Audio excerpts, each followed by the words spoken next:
वो 99 साल की लीज पर है। कहाँ लिखा है ये? दोस्तों फिर से एक नया वीडियो लेकर आया हूँ। इस वीडियो में दिखाने वाला हूँ भाजपा नेत्री की। वीडियो के आगे देखने वाले हैं अंधभक्त भाजपा नेत्री की जबरदस्त धुलाई। भाजपा की ये अंधभक्त कहती है 15 अगस्त 1947 में जो हमें आजादी मिली है वो 99 साल की लीज पर है। जिस प्रकार इसके पूर्वज ने इंग्रेज की दलाली करते थे, इसको पूरी तरीके से ये बात हजम नहीं हो रहा है जो देश पूरी तरीके से आजादी है। दोस्तों पूरे वीडियो देखिए और इसका राय कमेंट में जरूर बताएं। अगर चैनल पर नया है तो चैनल को सब्सक्राइब कर लेना। चलो दोस्तों फिर से वीडियो करते स्टार्ट। चलिए शुरू करते हैं। पिक्चर चालू करो बे। साक्ष्य तो ये भी है कि जब कांग्रेस की सरकार थी तब भी वो चाहते थे कि एयर इंडिया का डिसइन्वेस्टमेंट हो जाए।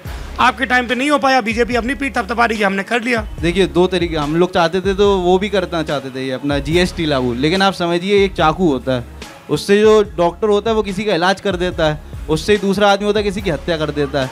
तो बीजेपी जो है वो हत्या करने का काम कर रही है। बताइए रुचि जी। देखिए पहली बात तो ये कि निजीकरण में कोई गलती नहीं है। अगर हमें निजीकरण से लाभ मिल रहे हैं तो निजीकरण करने में कोई बुराई नहीं है। ये क्या हो गया? ये क्या सुन रहा हूँ मैं? और रही बात एयर इंडिया को प्राइवेटाइजेशन करने की, तो वो एयर इंडिया को 1951 में नेहरू सरकार ने ही टाटा जी से लिया था, वो उनकी ही थी।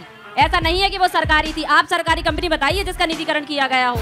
अभी बताता है भाई, अभी बताता है, अभी मिली किया ना, अभी बताता है। नेहरू जी ने तो आजादी भी ली थी, तो आपके वो भी अंग्रेजों को वापस दे देंगे।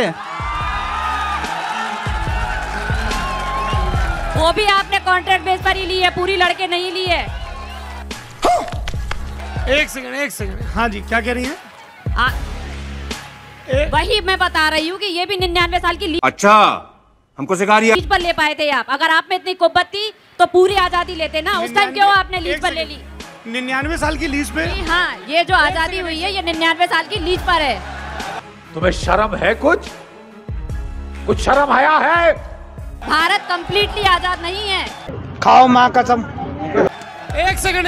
अरे ये बहुत बड़ी बात कह रही हैं। 99 साल की लीज थोड़ा एक्सप्लेन करेंगे? जी हाँ, आप इतिहास के पन्ने उठाकर देखिए। उस टाइम पर जो ब्रिटिश सरकार में जो नेता थे, मैं बता रही हूँ। अरे सुन तो लीजिए पहले पूरी बात जी। जब स्वतंत्रता की बात चली और स्वतंत्रता आंदोलन चल रहे थे, तो आदरणीय नेहरू जी और महात्मा गांधी जी जब आगे थे तो सरकार देना नहीं चाह रहा था ब्रिटिश क्राउन, और उन्हीं की ही शपथ ली गई थी। क्योंकि उस टाइम पे इलेक्शन नहीं हुए थे। नेहरू गांधी ने किसकी शपथ ली थी? ब्रिटिश क्राउन की शपथ ली थी, ना कि भारत के संविधान की शपथ ली गई थी। ये मुख्य प्रधानमंत्री पहले 1951 में चुनाव हुए, उसके बाद फिर पार्टी बनी, तब जाके अपना संविधान लागू हुआ था। और ये उस टाइम पे संविधान, आपको भी पता होगा, आज के प्रधानमंत्री जब शपथ लेता है तो वो भारतीय संविधान की शपथ लेता है। नहीं, वो 99 साल की लीज। मैं बता रही हूँ, ये ब्रिटिश क्राउन ने भारत को 99 साल की लीज पर दिया हुआ है। ये कम्प्लीटली। आप कहाँ थे ज्ञानी बाबा? ये तो लेटेस्ट न्यूज है। आजाद नहीं है भारत, और ये भी कांग्रेस वालों की ही देन है जो है। एक सेकंड। मैं इसके तथ्य प्रस्तुत कर सकती हूँ आपको जी। अरे पूछने तो दो भैया। एक सेकंड।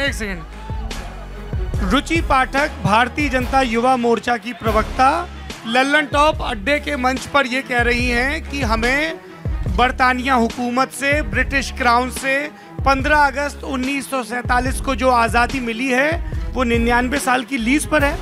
कहाँ लिखा है ये? मैं आपको प्रस्तुत। चल झूठ। आप मुझे समय दीजिए, मैं आपको साक्ष्य प्रस्तुत कर दूंगी।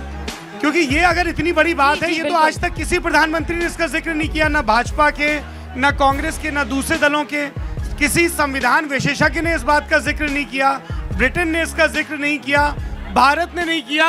हालांकि कुछ यूट्यूब के वायरल वीडियोस में कहीं की ईंट कहीं का रोड़ा जोड़ के ये थ्योरी चलाई जा रही, पर इसका कोई साक्ष्य नहीं है। तो आप समय दीजिए ना, इसको प्रस्तुत किया जाएगा। चलिए।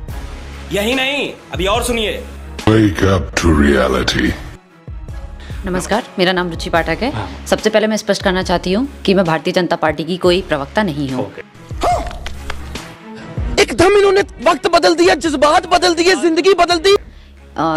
जैसा कि सबको पता होना चाहिए कि जिले में प्रवक्ता जैसा कोई पद होता ही नहीं है। लेकिन उस दिन जब मैं भी उस शो को देख रहा था तो अलग अलग पार्टियों के लोग वहाँ पे थे, तो आपको पब्लिक और मैं भी खुद एज अ व्यूअर भाजपा के प्रवक्ता के रूप में सुन रहा था, वो देख रहा था, तो वो मतलब आप प्रवक्ता नहीं थी, आप ऐसा बोल रही हैं? जी हाँ, ये मैंने पहले भी चैनल वालों को बताया था कि मैं अच्छा, लल्लन टॉप वालों को ये बात आपने बताई थी कि मैं प्रवक्ता नहीं हूँ, ऑफिशियली प्रवक्ता नहीं है? जी हाँ, उनको पता था। और वैसे भी एक चैनल वालों को ये पता होना चाहिए कि प्रवक्ता का पद होता कहाँ है।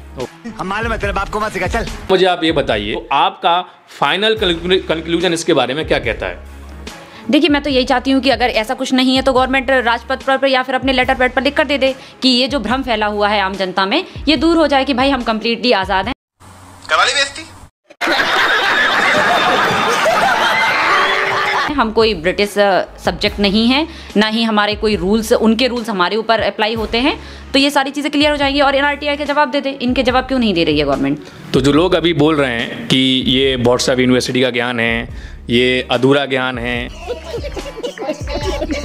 ये फलाना ढिकाना, जो सब ये चीज़ बोल रहे हैं ये लोग, तो आप इनको क्या जवाब देना चाहती हैं? मतलब आप एक साथ में कुछ भी बोलना चाहती हैं इनके लिए तो आप बोल सकती हैं। सबने अपनी संकुचित मानसिकता के आधार पर मेरा विश्लेषण किया है, वो उसके लिए स्वतंत्र है, इसके लिए मुझे कोई ऑब्जेक्शन नहीं है। अगर सच में इसकी सच्चाई जानना चाहते हैं तो RTI लगा सकते हैं। ये बहुत बढ़िया आंसर दिया है कि भाई अगर आप लोगों में से किसी को भी संकोच है कि जो रुचि जी ने बोला है कि भाई हमारा देश रीच पे नहीं है, मैं भी इस बात पे अग्री नहीं करता, लेकिन मैं जो उन्होंने बताया मैंने आप लोगों को दिखाया। अब आप लोग क्या सोचते हैं? आपको लगता है कि एक महिला या फिर एक लड़की, एक लेडी इतने स्पष्ट तरीके से अपनी बात रख रही है, तो क्या हमें उसका मजाक बनाना चाहिए या फिर उस बात को समझने के लिए कुछ इन्फॉर्मेशन हमें भी निकालनी चाहिए, गूगल करना चाहिए, RTI डालना चाहिए? आप और कुछ कहना चाहती हैं इस वीडियो में? नहीं, बस थैंक यू सो मच। कितने तेजस्वी लोग हैं हमारे पास, कितने शानदार विचार रखते हैं जी।